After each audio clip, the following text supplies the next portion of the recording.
Da bin ich ja jetzt mal gespannt, was uns da erwartet.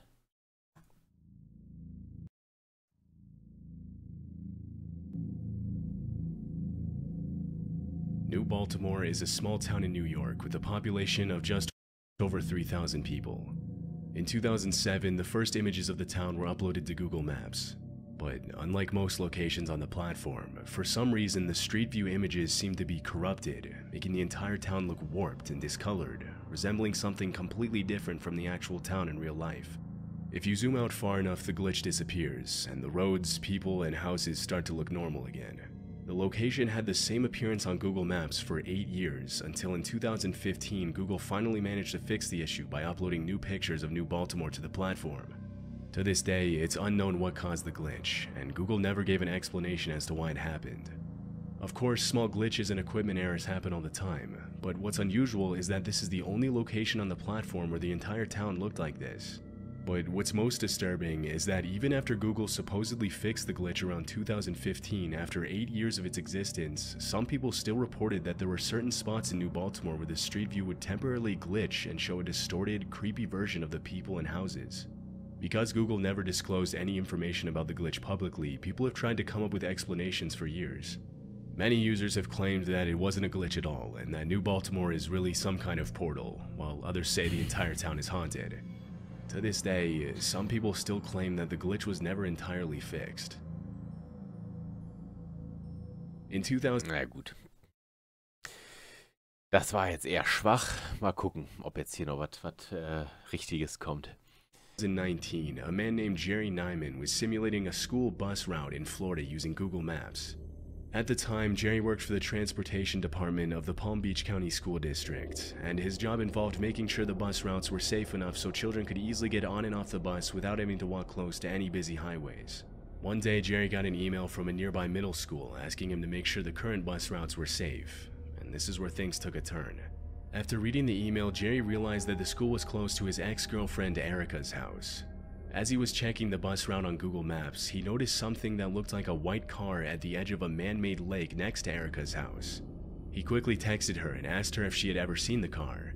She said no, but offered to go over and take a look. Because the water was brown and murky, she had to ask a neighbor for help. After which, her neighbor confirmed that there was indeed a white car in the retention pond and called 911. Police showed up and interrogated Jerry, thinking that he might have had something to do with it. But he explained that he had just found the car on Google Maps. Shockingly, after pulling the car out of the pond and looking inside, the police found a man's skeleton still wearing a seatbelt in the driver's seat. As it was later revealed, the car belonged to a man named William Mould, a 40-year-old mortgage broker who had disappeared way back in 1997. The story goes that on November 7th, William was at a nightclub, and at about 9:30 p.m. he called his girlfriend to let her know that he would be heading home soon. According to witnesses, William hadn't really socialized with anyone, and although he'd had several drinks, he didn't appear to be intoxicated when he left the club at around 11 p.m. in his white sedan. That night was the last night anyone would see him alive. After his girlfriend reported him missing, police began an investigation, but with no new leads, the case quickly went cold. Considering how dark the water was in the retention pond, it's not surprising that nobody had noticed the car for 22 years until it was found on Google Maps. The circumstances around William Mould's disappearance and how his car ended up in the lake remain unknown. Okay. Das ist eine geisteskranke Geschichte, Alter. 22 Jahre lag dieses Auto da im Wasser. Krass. Das ist wirklich krass. This disturbing scene was captured in a public park Das kenne ich schon. a small city in Holland. In 2013, a Reddit user named NCav posted this image with the caption, "A murder near my house" on Google Maps. The satellite image shows what appears to be a trail of blood on a dock. The quality isn't great, and it's hard to tell what exactly is happening, but many people have claimed that the image shows two men dragging a dead body into the water. After the post quickly went viral, police launched an investigation to find out whether a murder had actually taken place at the dock. Investigators and reporters thought they might get valuable information by interviewing nearby business owners, but nobody had seen anything suspicious.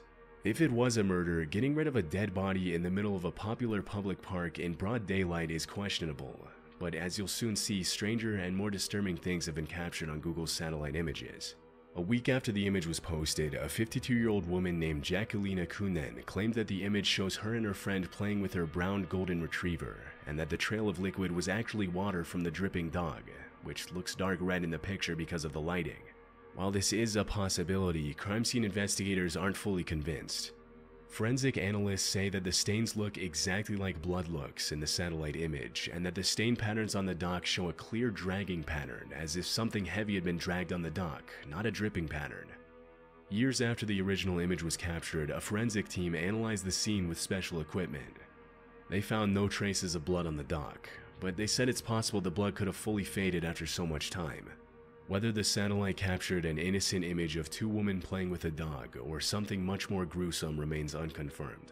Strangely, if you look at the dock on Google Maps today, there's a bright red circle with two lines in the center of the dock, but I couldn't find an explanation on what this means. In a random location. Ja gut.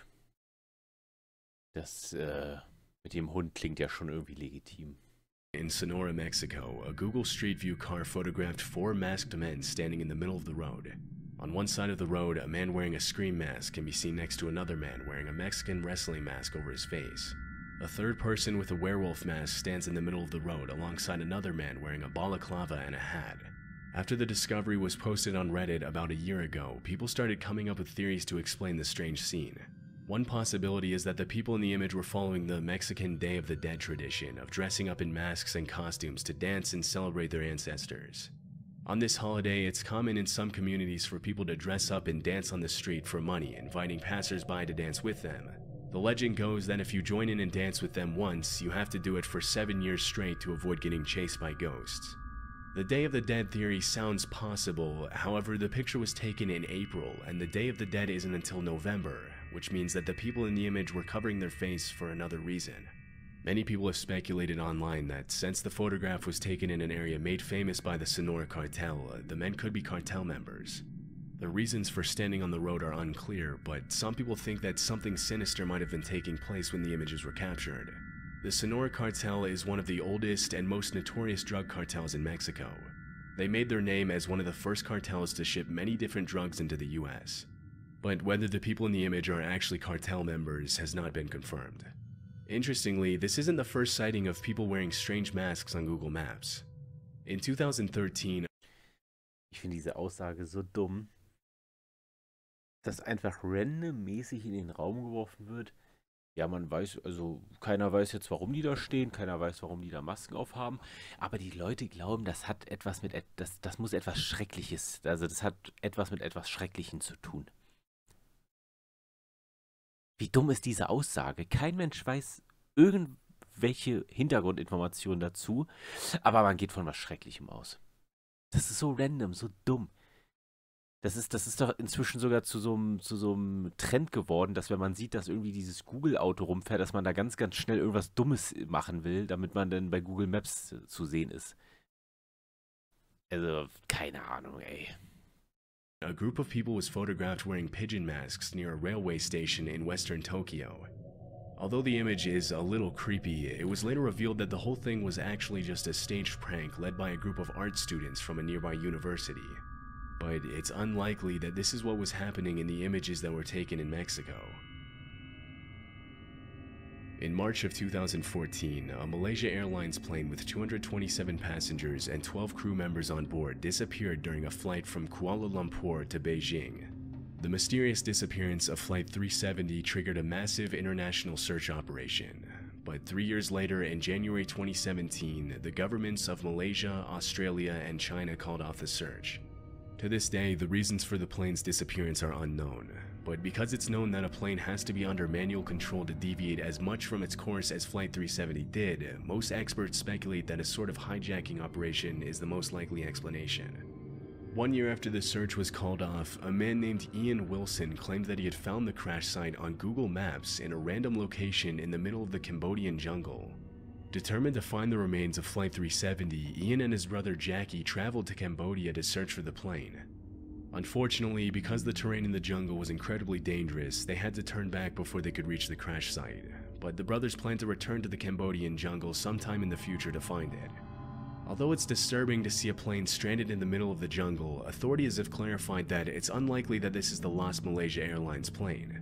Random debris was found from Flight 370 on the shores of different countries on the African coast 2 years before the Google Maps sighting.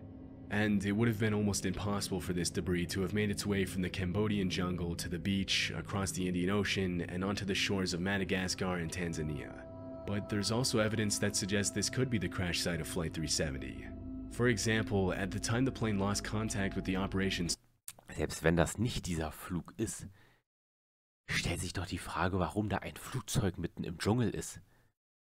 Also ist ja jetzt nicht so schwer, da mal irgendwie hinzufliegen mit einem Helikopter oder whatever, mit der Expedition. Also dem kann man doch mal auf den Grund gehen. Center, it was reportedly in Cambodian airspace.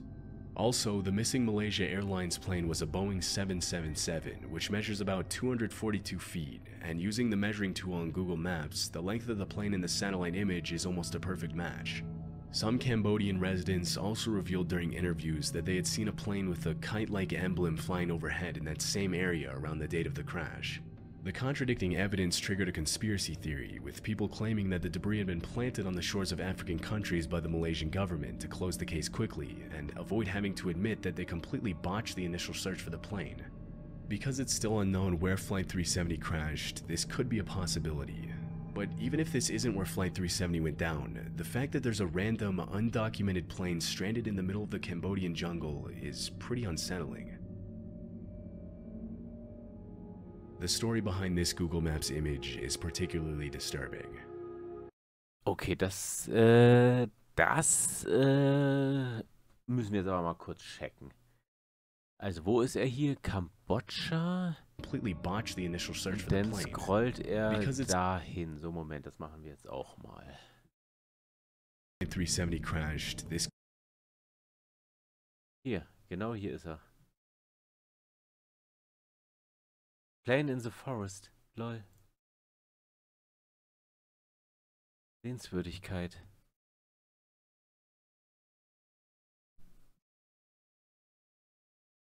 Das Foto wird gerade verarbeitet. Versuche es später dir nochmal anzusehen. Hä?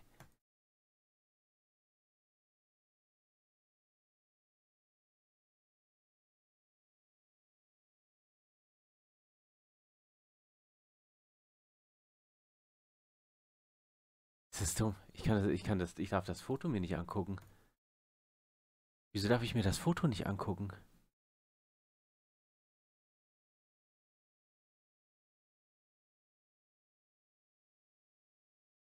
Nö.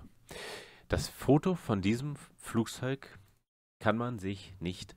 Ihr könnt das ja auch mal testen. Ich kann es mir nicht angucken. Hey, guck mal, wie frech, dass hier jetzt einfach einer das Foto von diesem Flugzeug einblendet, was ja vermisst wird. Ist das dumm, Alter. Ist das hier real? Ja, das Ding ist so, diese Fotos, die bei Google hochgeladen werden, da kann man, glaube ich, richtig viel faken. Aber krass. Ich finde es krass. could be a possibility. The story behind this Google Maps image is particularly disturbing. On the night of August 14th, 2009, Kevin Barrera's life was tragically taken on a footpath crossing the railroad tracks that separate North Richmond from San Pablo, California. His remains were discovered the next morning by a passerby, and police soon showed up at the scene of the crime. Investigators never found a motive for the event, and the crime was sadly never solved. 4 years later, in 2013, the boy's father was using Google's satellite view when he noticed something pretty disturbing. For some unknown reason, the satellite image of the area just so happened to be captured on the exact day after the incident. The aerial view shows a police car and a group of 5 investigators standing next to the tracks. Disturbingly, also seen is Kevin Barrera. After Kevin Barrera's father reported the image, Google Maps took it down 8 days later, but the damage to the family had already been done. This area of Richmond, known as the Iron Triangle, is reportedly a big homicide hotspot. Between February and October of 2013, 6 people were killed near the railroad tracks. Although these kinds of events are still being reported in that area to this day, this is the only time one of them was captured by Google's satellite images and shown publicly on the platform. Also alles in allem war es ein gutes Video. Da waren jetzt 1, 2 Sachen dabei, die ich sehr, sehr schwach fand. Aber das mit dem Flugzeug und jetzt auch dieses Ding. Ja.